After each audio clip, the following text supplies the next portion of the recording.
Los dolores del poder, de Gabriel García Márquez.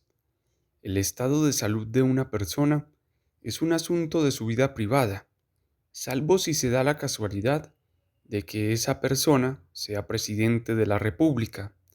Francois Mitterrand lo sabe, y por eso decidió, sin que ninguna ley se lo exigiera, publicar cada 6 meses un informe minucioso sobre su estado de salud. El primero de ellos, que se hizo público el 20 de mayo pasado, apenas unos días después de su posesión, era más que satisfactorio para un hombre de 64 años que no se priva de ninguno de los placeres sanos de la vida y que fue visto hace poco, muy cerca de la medianoche, comiendo arenques ahumados en un restaurante del barrio latino. En Estados Unidos es donde menos secretos se guardan sobre enfermedades de los presidentes y de sus parientes y colaboradores. En 1961, el joven y deportivo John F. Kennedy sufrió una torcedura lumbar en el curso de una entrevista con Nikita Khrushchev en Viena y regresó a su país caminando con un par de muletas que le valieron una cierta aureola de veterano de guerra. Hace pocos años, uno de los hijos de su hermano Edward sufrió la amputación de una pierna como consecuencia de un cáncer de los huesos, y el hecho fue celebrado por la prensa como una prueba más del valor familiar.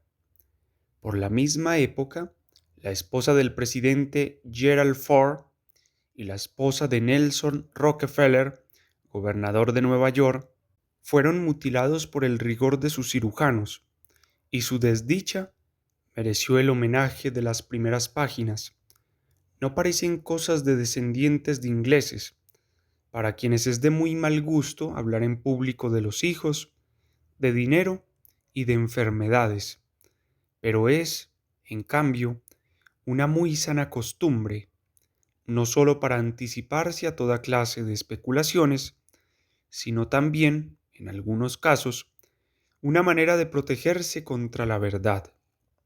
La salud del presidente Ronald Reagan, que ha cumplido ya 70 años, se había prestado a muchas conjeturas, hasta que una bala de 9 milímetros le penetró bajo el alerón izquierdo y se le incrustó muy cerca de la columna vertebral. La apariencia desenvuelta y la sonrisa de propaganda de pasta dentrífica con que salió del hospital hicieron pensar a muchos que Reagan era tan buen vaquero en la vida real como en el cine. Pero las conjeturas no terminaron. Todavía se dice que el presidente de Estados Unidos perdió los ímpetus de su quinta juventud después del atentado y que su jornada de trabajo se había reducido a no más de 3 horas diarias.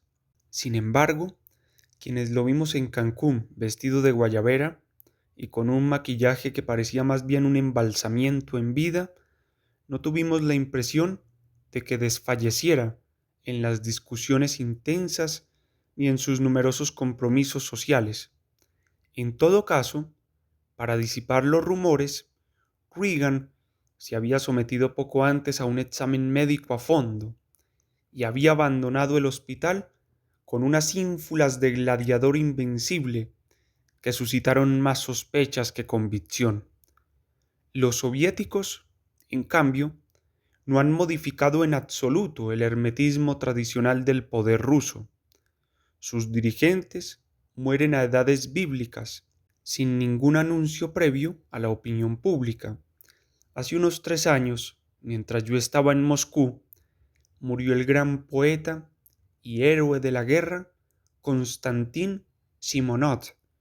La noticia era de dominio público 48 horas después de la muerte y había sido publicada en el mundo entero, menos en la Unión Soviética.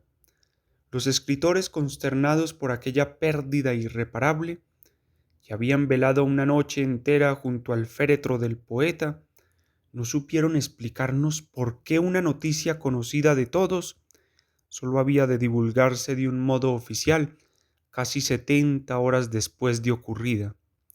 Nadie tenía una respuesta segura, de modo que nos conformamos con la más poética. Mientras no se divulgara la noticia oficial, era como si en cierto modo Constantin Simonot continuara vivo. La apoteosis de este hermetismo parece ser la enfermedad del presidente del Consejo de Estado y secretario general del Partido Comunista Soviético, Leonidas Brezhnev.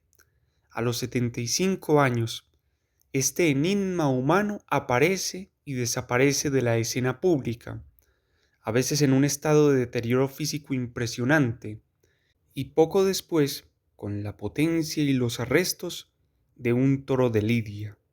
Nunca, que se recuerde, ha habido una sola información sobre su estado de salud que, sin duda, se ha de convertir en uno de los grandes misterios de nuestro tiempo. Hace unos años, sin embargo, los servicios de inteligencia de Francia lograron abrir una brecha en el enigma y estuvieron a punto de provocar un incidente diplomático de mucha gravedad.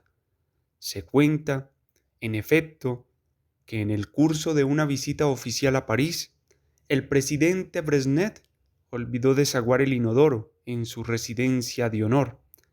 Los servicios de inteligencia recogieron sus insignes materias fecales, las sometieron a un análisis de laboratorio y lograron establecer qué medicamentos estaba tomando el visitante ilustre.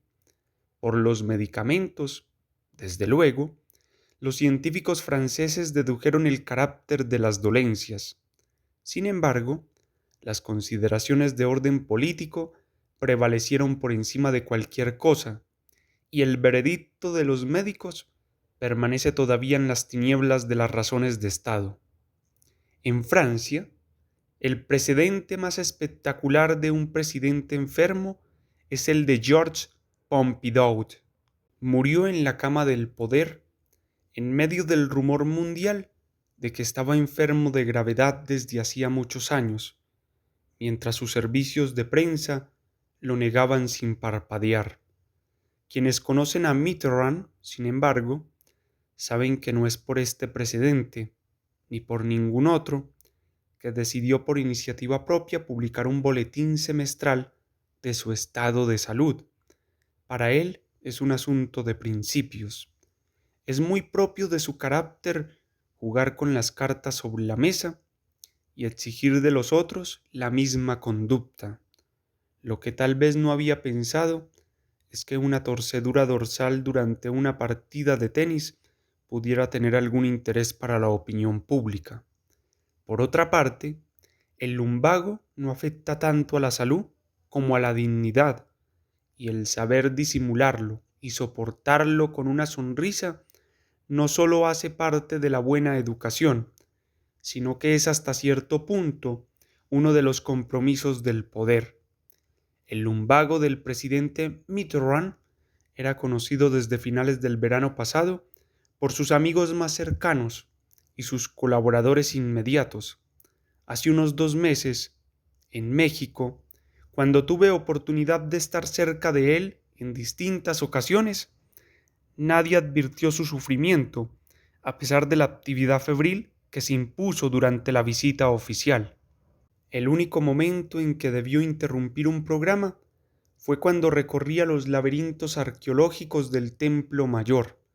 En Cancún, a pesar de las jornadas agotadoras y la intensa vida social, no hizo ningún gesto que permitiera vislumbrar lo que parece ser el síntoma más notable de su dolencia: el mal humor. Lo que no pareció prever el presidente Mitterrand es que su estoicismo y su discreción iban a sustentar una suposición pública de la cual lo menos que puede decirse es que es apresurada y no exenta además de una cierta dosis de perversión política.